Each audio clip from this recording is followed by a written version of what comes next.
Hey, where's the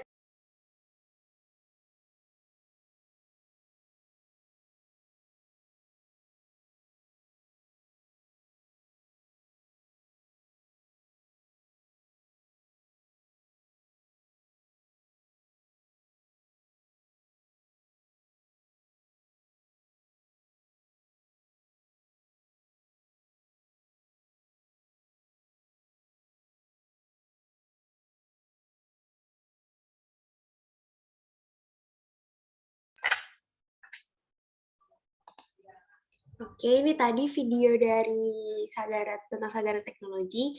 Sekarang kita akan beralih ke video yang FinX.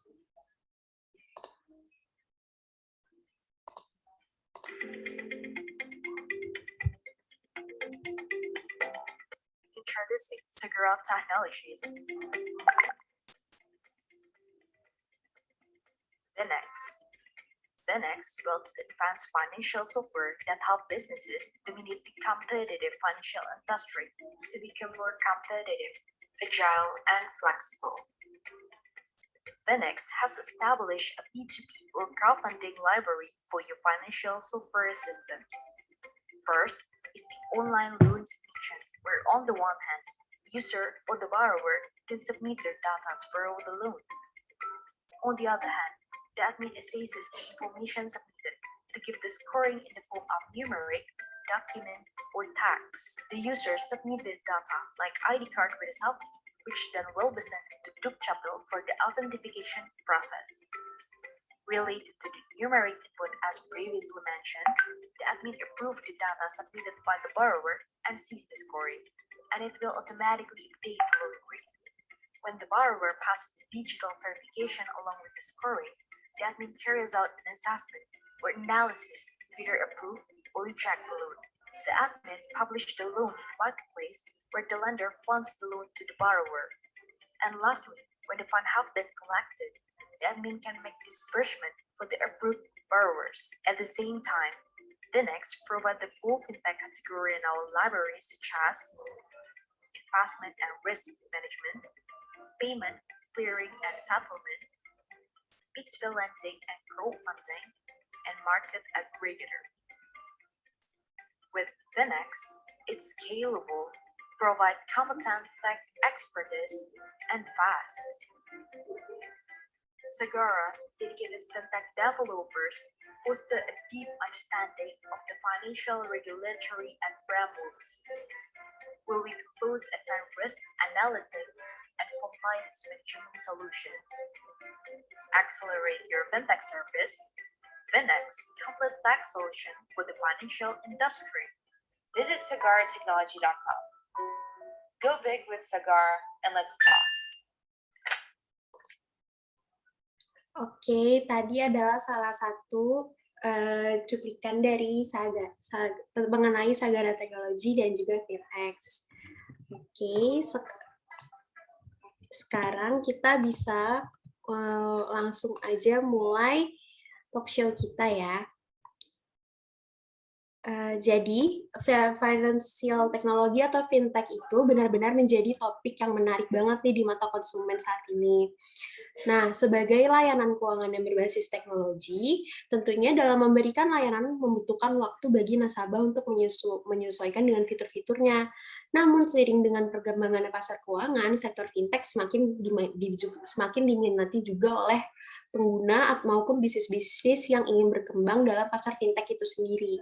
Maka penting nih untuk kita mempelajari lebih lanjut mengenai fintech dan kebetulan untuk hari ini yang akan kita bahas lebih dalam adalah mengenai crowdfunding yang memang merupakan salah satu bagian dari fintech.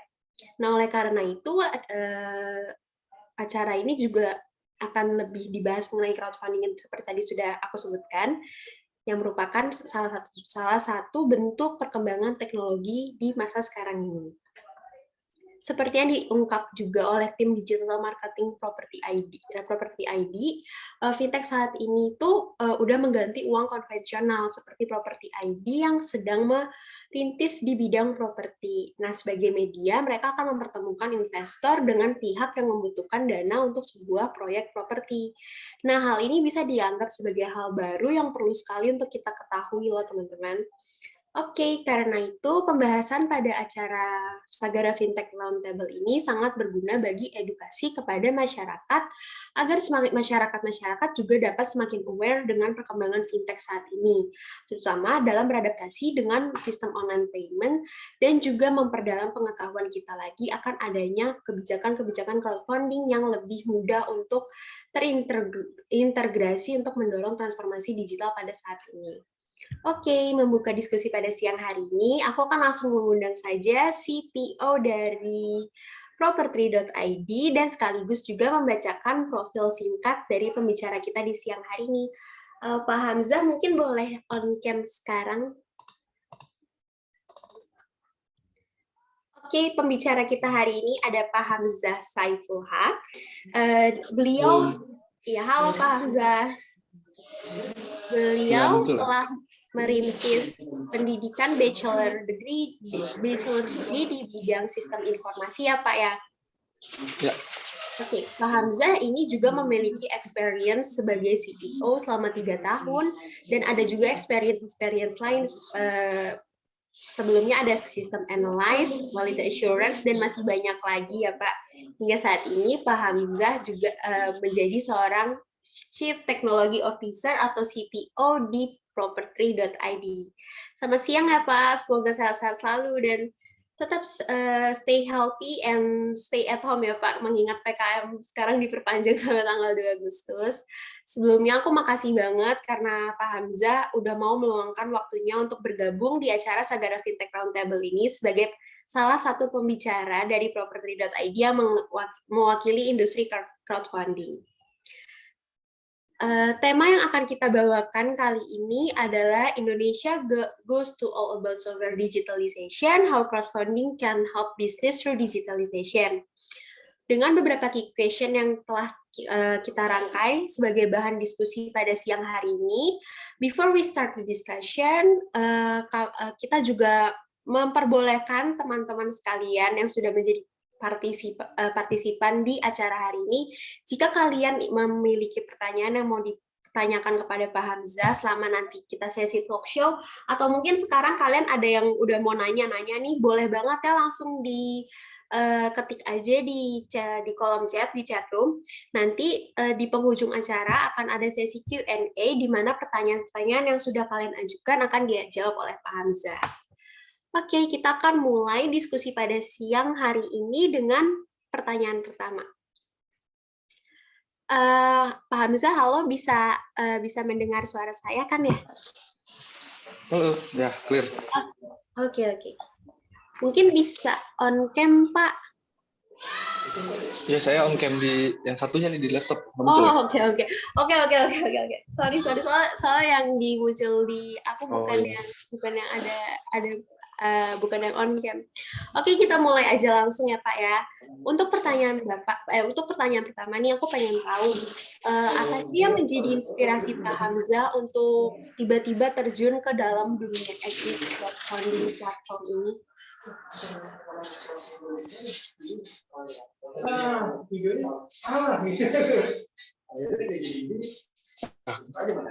Kurang oke ya. Bisa di-pin kali ini yang akun saya satu. Oke, selamat siang sekali lagi semuanya. Makasih nih buat Maria dan tim Sagara udah ngundang kita. Ya, saya secara personal juga thank you banget nih. Ya bisa silaturahmi sama teman-teman semuanya di hari Selasa yang berbahagia ini. Ya perkenalkan sekali lagi kami property.id. Ya mungkin sebelum kita masuk ke penjelasan tentang equity crowdfunding dan key questionnya, mungkin saya juga mau share screen untuk present. Iya boleh. Profile, ya. Iya boleh.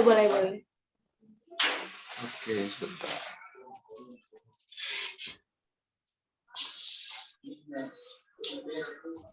Boleh minta ini Oh iya, oke, sebentar ya. permission ya.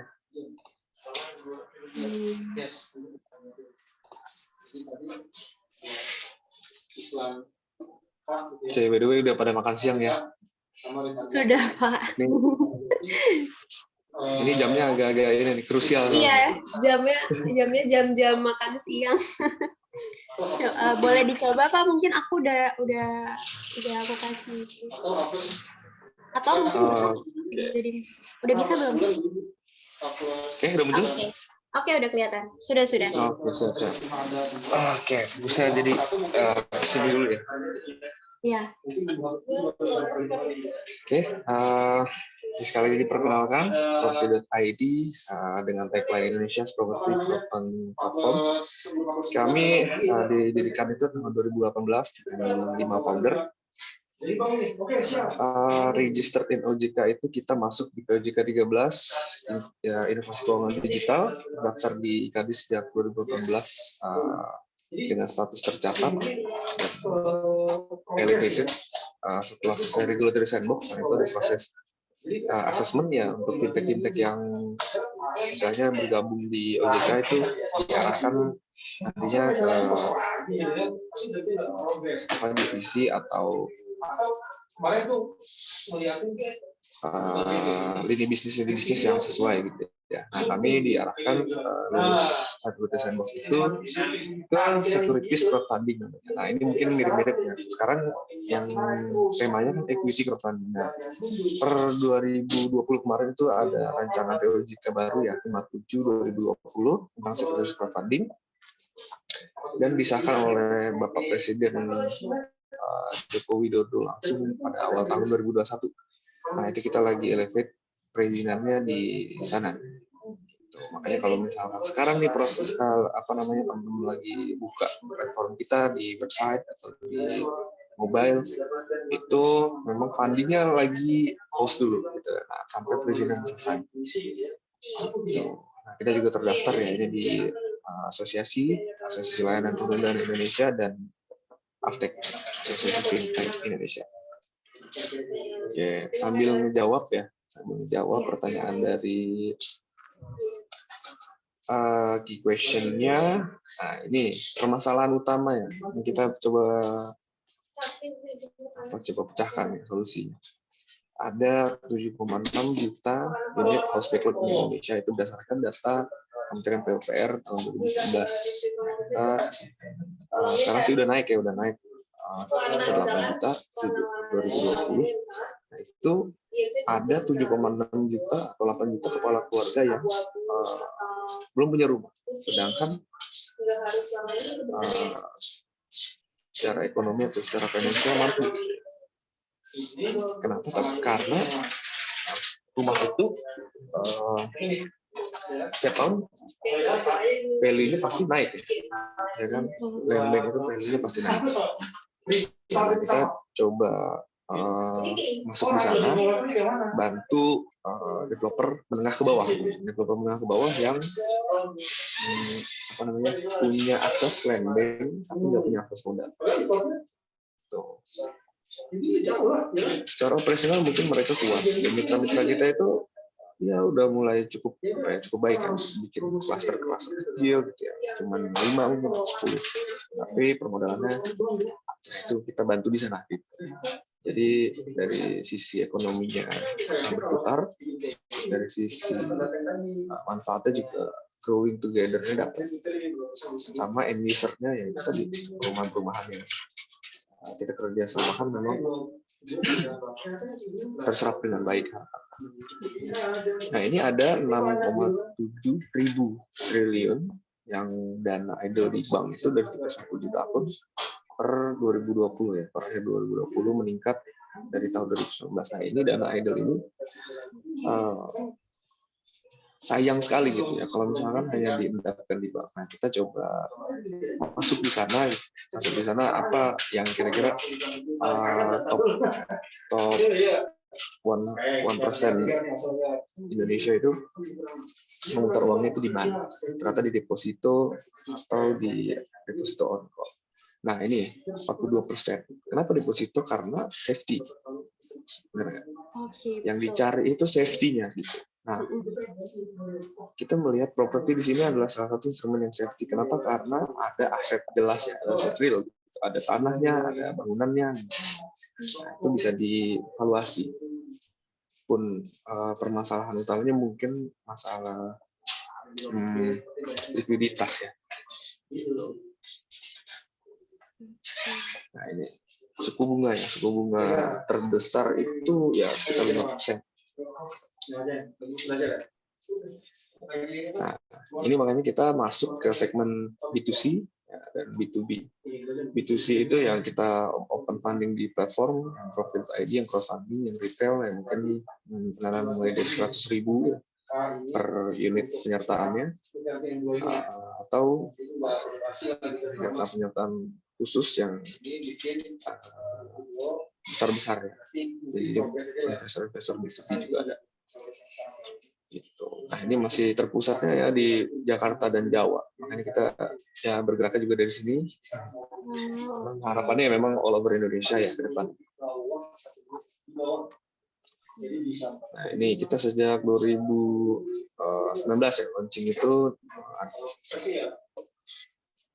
total register itu ada 5.000 user aktif ya. Banyak banget ya Pak. Ya. Dan 1.000 plus download di Play Store dan App Store. Itu kita baru launching di 2020 Play Store dan App Store. Cuma ya karena memang kemarin perizinannya hold, kita juga lagi mempersiapkan itu semua. Banyak kan memang anak-anak muda ya, millennials ya, baru kerja 25 sampai 34, level-level mungkin udah masuk senior, udah mulai investasi. Tapi masih banyaknya pria nih, mungkin wanitanya bisa menyusul. Terus economical strength ya memang kita untuk B2C menyasar itu tadi inklusivitas mulai dari 100.000 itu tadi. Dan harapannya ya memang nggak cuma ikut-ikutan gitu ya. Mungkin sekarang lagi banyak juga yang ikut-ikutan saham misalkan nggak tahu ilmunya masuk beli rugi menyalahkan instrumennya atau ikut yang cryptocurrency bahkan. Nah itu ya kita coba di sana kasih ilmu juga gitu. Ya mungkin sama kayak Sagara ini lagi ngasih ilmu juga ya sama. Gitu. Nah bisnis modelnya gampang ya, agreement dengan mitra, developer kontraktor, apa namanya, penerbit kita sebutnya penerbit efek. Atau efeknya itu bentuknya obligasi, surat utang. Jadi kalau misalkan teman-teman ada yang pernah ikut mungkin obligasi negara ada kupon ya itu sekarang udah 56%. Gitu. Nah itu kita mengincar safety-ness-nya. Pokoknya yang penting safety yang diutamain ya Pak ya berarti. Betul ya, kalau misalkan kita suka dapat iklan misalkan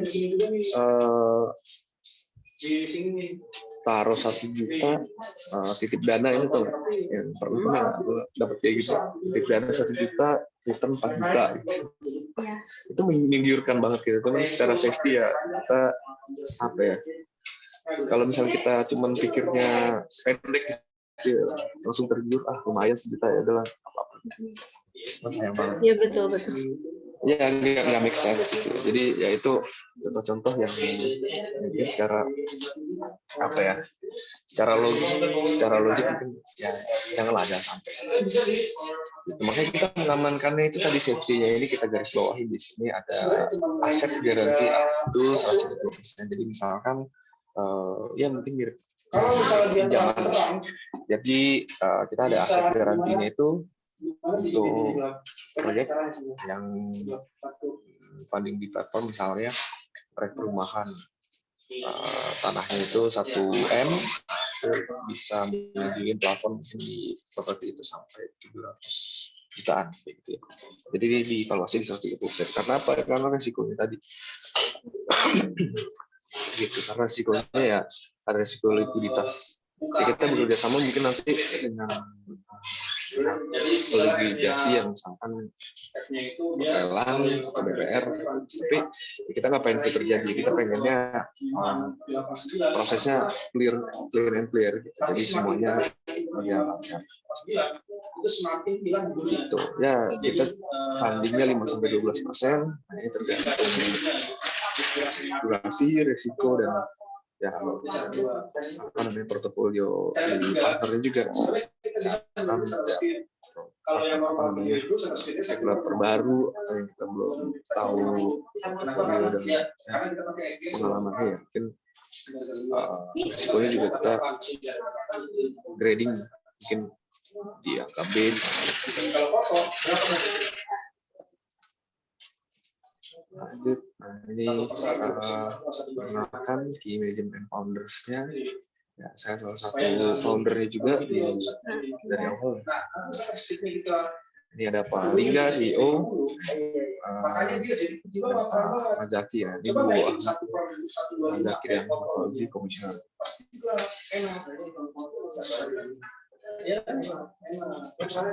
Untuk mengamankan ini semua, kita punya ya ini mungkin sedikit cerita aja ya. Ada Property ID sebagai super holding group gitu ya. Jadi ada property investment, property management, dan ya mungkin untuk mengamankan itu semua kita punya juga operation untuk menjalankan perumahan ini ya. Sebenarnya buat assessment ya mitra-mitranya, yaitu kita buat apa namanya secara legal itu lebih aman. Kita juga ada service untuk penjualan rumahnya di situ. Jadi kita benar-benar hulu ke hilir untuk dunia properti. Nah, propertinya ya untuk support.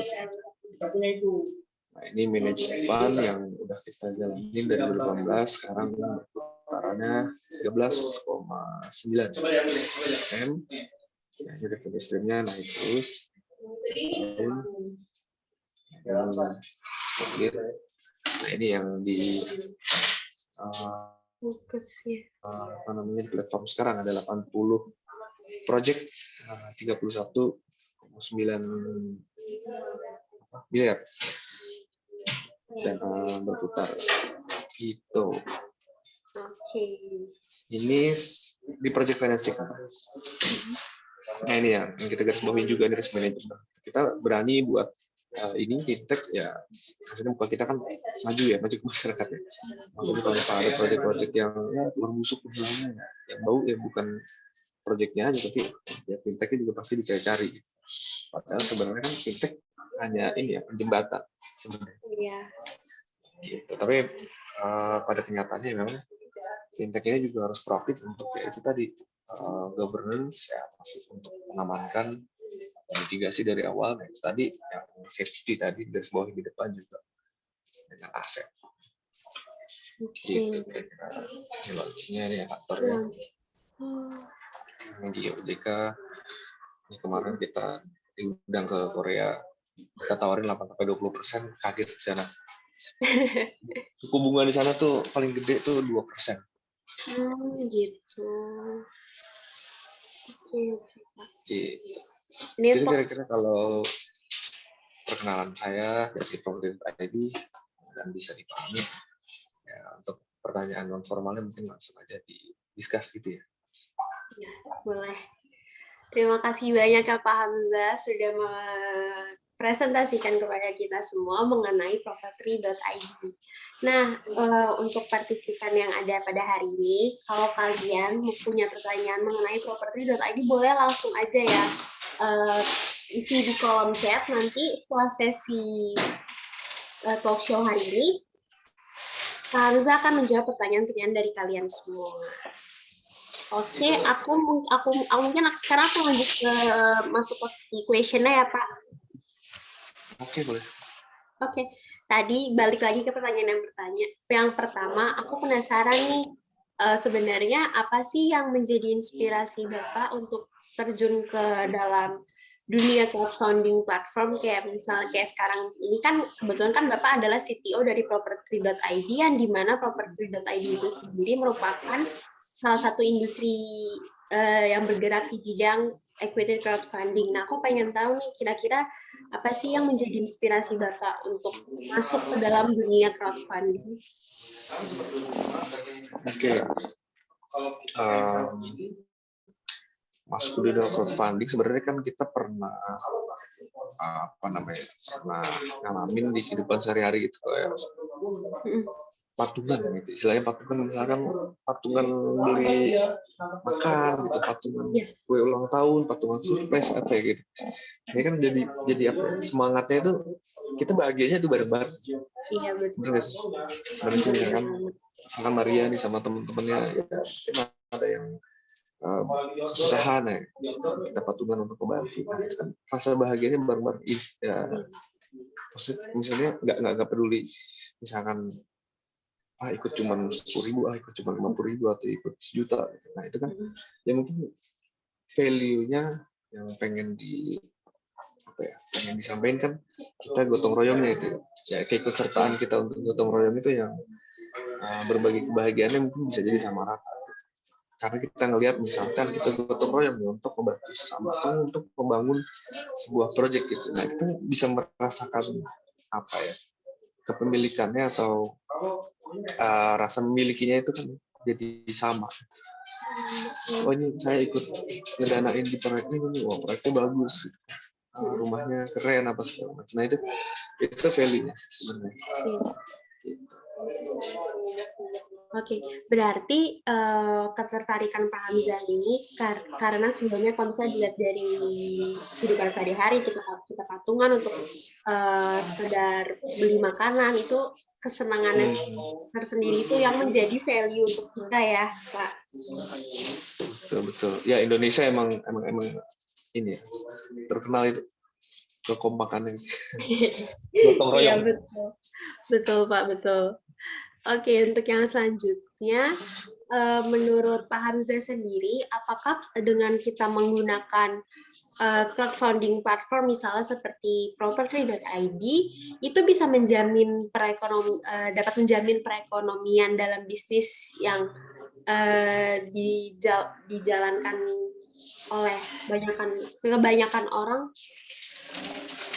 Oke, berarti pemodal penerbitnya ya, Mas? Iya, betul. Apa namanya? Perusahaan mitranya ya? Iya, betul. Perusahaan mitranya. Oke, kalau cerita-ceritanya memang kalau mitra itu untuk misalnya mengajukan pendanaan ke bank, ya itu susah karena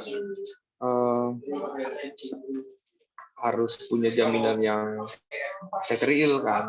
Sedangkan misalkan tanah itu biasanya kerjasama dengan pemerintah, kerjasama di atas kertas. Nah itu belum bisa jadi jaminan kan, maksudnya untuk dapat modal kerja. Nah itu dia modal kerja awal itu sebenarnya yang apa ya dibutuhin sama mitra-mitra kita terus gitu. Jadi ya kita coba masuk di sana ya menjaminkannya ya memang secara legal itu kita lebih soft tapi tetap mencengkram. Terjamin lah ya Pak istilahnya kan property.id juga mengedepankan safety nih bagi para mitra perusahaan yang mau join ke situ sebagai pemodal pendanaannya ya mungkin ya. Betul. Oke. Kalau menurut Bapak Hamzah sendiri, kira-kira kan mengingat ini adalah masa pandemi.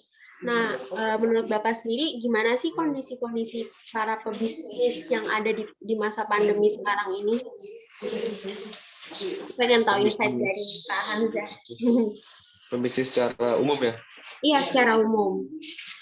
Ya, kalau secara umum mungkin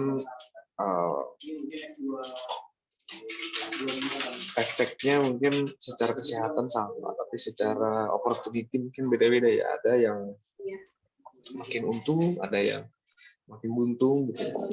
Tergantung ya kita aja bagaimana melihat opportunity di balik semuanya. Ya bukan kita lihat ini sebagai positivity di atas kesedihan atau kesengsaraan, tapi ya kita mesti bisa survive untuk bisa bantu orang lain juga kan. Iya betul. gitu. Jadi kondisi para pebisnis ya mungkin banyak yang pivoting gitu, banyak juga misalkan apa yang sekarang lagi naik. Ini Sagara misalkan contoh bisnis IT ya, saya yakin tetap jalan di era pandemi kan gitu. Bisnis kesehatan, bisnis makanan, mungkin makanan pokok. Nah itu ya kita lihat di situ opportunity apa yang kira-kira emang masih dibutuhin sama orang dan bisa tetap gerakin kita di roda ekonomi.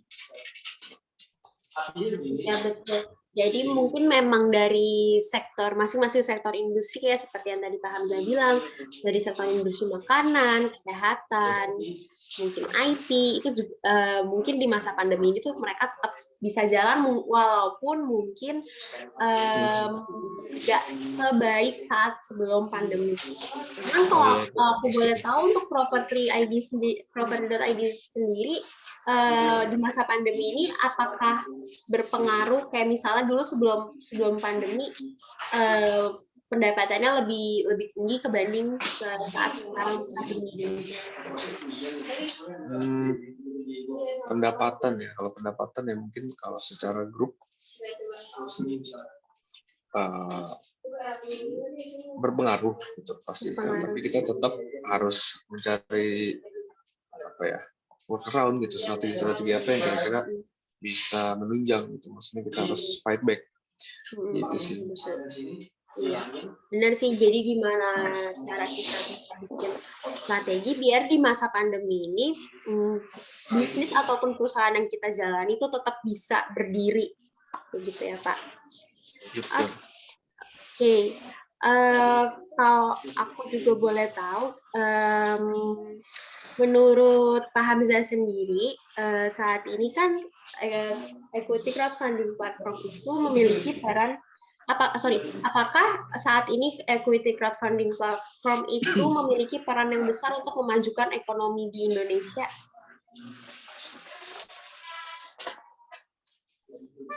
Equity crowdfunding platform, oke. Perannya memang masih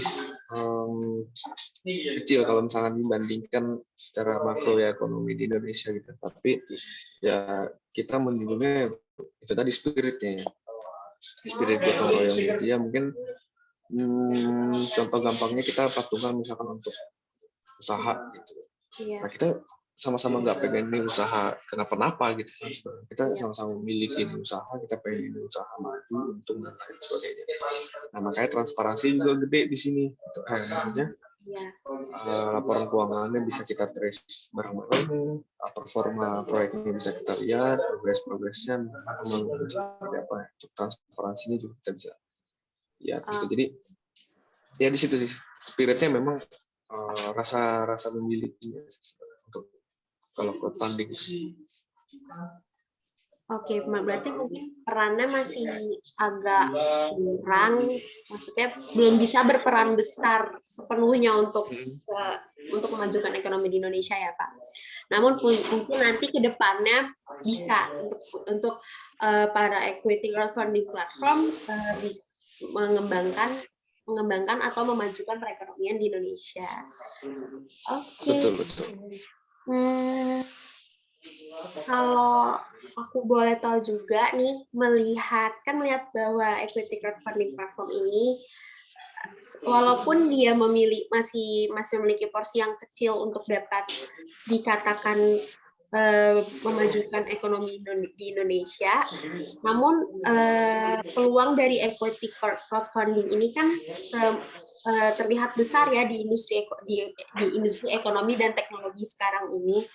Nah, aku pengen tahu nih gimana sih caranya Pak Hamzah nanti untuk mengembangkan property.id untuk ke depannya agar bisa terus bersaing sama equity crowdfunding lainnya.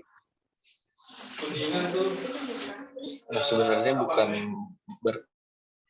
mengembangkan diri untuk bersaing, karena kan memang itu tadi balik lagi marketnya sangat-sangat besar. Dana-dana idol itu yang di bank nggak terpakai sih, habis untuk administrasi mungkin atau gimana. Nah itu ya kita punya market masing-masing. Bukan bersaing tapi kita bahu-membahu jujur. Iya betul. Kita sama-sama ikut di asosiasi, kita sama-sama sharing bagaimana perkembangan industri terkini gitu ya, saling sharing juga misalkan permasalahan-permasalahan yang ditemui apa. Misalkan masalah perizinan apa yang lagi mentok, apa ya kira-kira workaround apa yang bisa kita cari solusi bareng-bareng. Jadi ya kita besarnya juga bareng-bareng karena memang ya asosiasi ini terbilang muda ya, masih baru banget dibentuk akhir tahun 2020 gitu ya, di asosiasi layanan perlindungan Indonesia. Makanya kita juga ya masih small team dan cukup kompak di sana. Gitu, jadi ya bukan bersaing sih sebenarnya, tapi ya bareng-bareng. Emang saling gotong royong, saling bahu-membahu ya Pak? Ya, secara mikro dan makro. Iya betul. Oke. Selanjutnya menurut Pak Hamzah nih, apakah kayak pemula pebisnis gitu atau milenial seperti kita sekarang itu harus memanfaatkan crowdfunding platform untuk membangun dan mengedepankan bisnisnya nanti untuk kedepannya? Ya ada banyak cara sebenarnya kan kalau berbisnis pemula itu sebenarnya bukannya harus manfaatin ikuti crowdfunding atau apa, tapi belajar dulu sebenarnya kan ada banyak cara. Nah mungkin kita bisa diserap di sana juga dengan ya itu kita punya properti institut di sini juga sebenarnya kan untuk edukasi ya, edukasi tentang investasi ya supaya sebenarnya banyak lapisan masyarakat yang mulai paham. Ya mungkin spiritnya sama dengan di Bursa Efek gitu ya, punya nabung saham misalnya. Ya dengan Sagara ini juga punya webinar seperti ini gitu ya. Jadi ya kita spiritnya bisa di sini jadi edukasinya dulu. Jadi ya pembisnis itu kita pasti dukung gitu ya untuk pemodalannya. Kalau mau listing di platform kita juga monggo gitu sih. Jadi growing together-nya itu tadi. Oke, berarti emang mesti mulai dari edukasi dulu ya Pak untuk bisa untuk kita bisa mengembangkan bisnis ke depannya. Jadi nggak hanya bergantung sama equity crowdfunding. Oke. Menurut Pak Hamzah juga nih, manfaat apa aja sih yang akan didapetin oleh para pebisnis atau kita para millennials yang menggunakan equity crowdfunding platform untuk mulai mengembangkan bisnis mereka. Kayak contohnya misalnya ada seorang pebisnis nih yang ingin menggunakan platformnya dari property.id. Nah, menurut Pak Hamzah tuh kira-kira manfaat apa aja sih yang akan mereka dapatkan? Kalau dari sisi penerbit ya, maksudnya untuk mitra, ya pasti manfaatnya mendapatkan dana gitu ya, dari masyarakat. Dan kita juga bantu assess apakah memang dananya tepat gitu ya, tepat untuk yang mitra yang tepat gitu ya.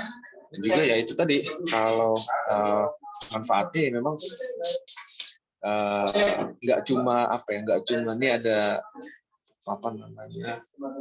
pemberi hutang terus ketemu sama peminjam misalnya kita lepas tangan, enggak, kita benar-benar ada asesmen juga di sana, kita ada pendampingan, kita ada operational juga gitu ya, pengawasan. Nah, jadi memang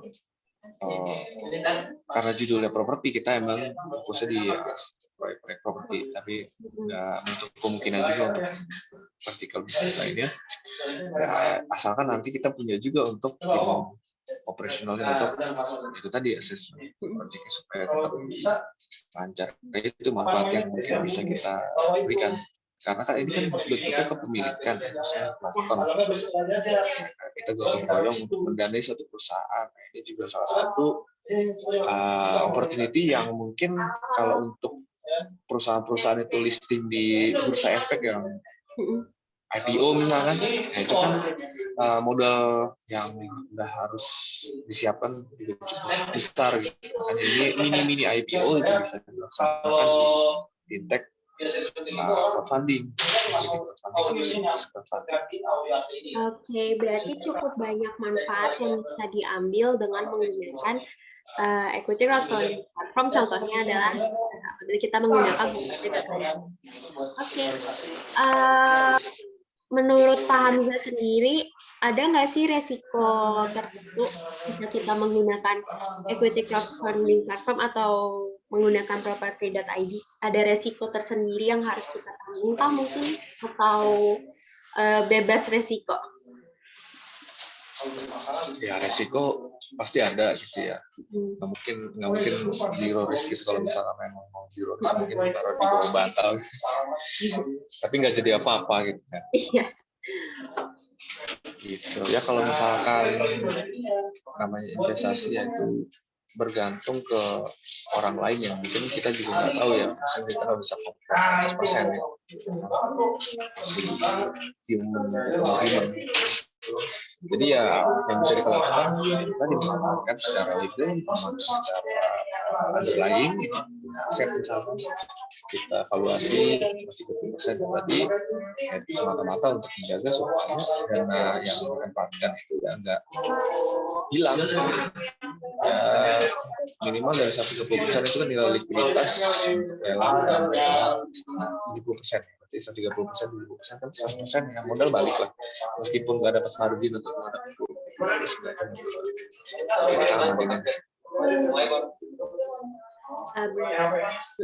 berarti memang untuk terjun ke untuk menggunakan equity crowdfunding platform itu tetap akan ada resikonya ya, cuman balik ke masing-masing lagi gimana cara menanggapi resiko tersebut. Oke, pertanyaan terakhir nih dari aku, menurut Pak Hamzah sendiri apa aja sih kekurangan atau dan kelebihan dari adanya equity crowdfunding platform sekarang ini? Kelebihannya, kalau dulu akses pasar modal itu eksklusif ya, kita harus punya akun di sekuritas, kita harus punya akun bursa juga ya, BKC. Nah itu kita sekarang dari OJK Pasar Modal dan Bursa Efek juga mendorong fintech ini untuk yang bisa masuk ke UKM untuk skema yang mirip gitu, skema yang sama, kepemilikan usaha atau PT penerbit di UKM dengan adanya crowdfunding fintech ini ya menjadi lebih luas gitu. Persyaratannya mungkin nggak bisa dibilang lebih mudah, tapi secara modal mungkin lebih ringan. Karena pasarnya yang tadi UKM.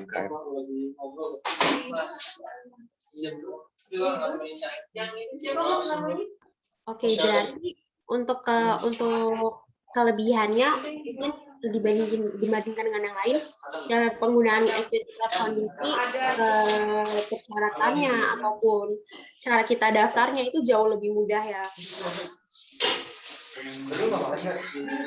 Oke, itu pertanyaan terakhir dari aku. Sekarang kita akan masuk ke Q&A ya Pak. Ada yang udah nanya nih soalnya. Ada satu orang yang udah nanya di kolom chat. Dari Adelina Ilma. Dear Bapak Hamzah, saya ingin bertanya, sekiranya equity crowdfunding sangat berperan dalam perekonomian di Indonesia. Apakah kondisi pandemi di Indonesia ini berpengaruh besar dalam laju pertumbuhan equity crowdfunding di Indonesia? Bagaimana properti bisa survive dalam keadaan pandemi ini?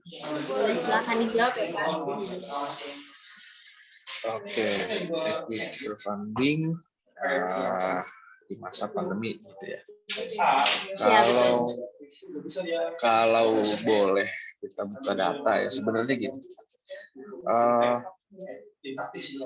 Orang-orang top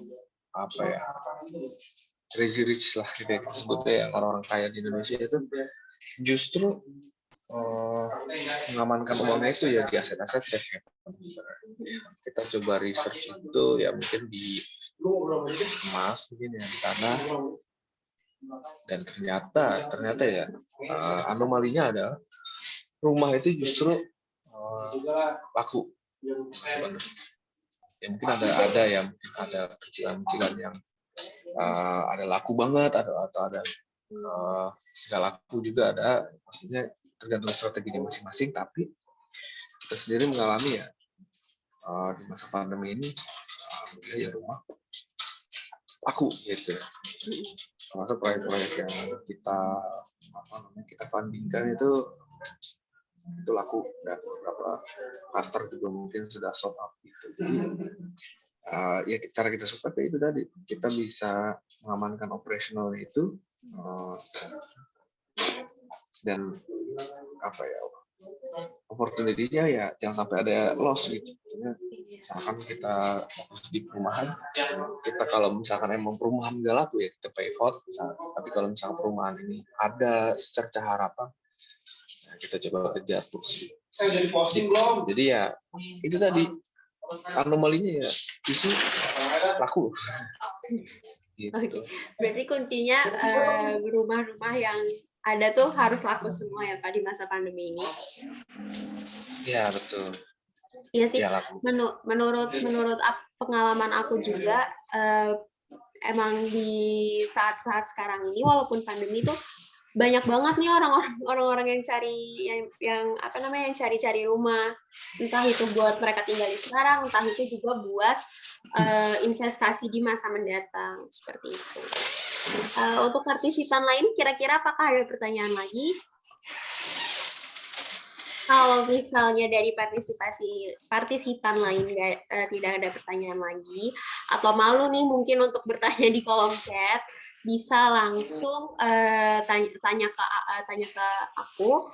Nanti aku teruskan ke Pak Hamzah untuk dijawab ya. Kalau misalnya kalian ada yang mau tanya tapi sekarang belum sempat atau malu-malu nih mungkin.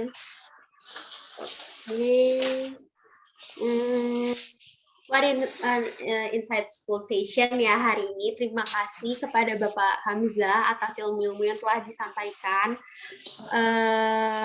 Semoga apa yang sudah Bapak Hamzah share bisa berguna untuk partisipan-partisipan hari ini, memperdalam ilmunya tentang equity crowdfunding platform dan juga property.id.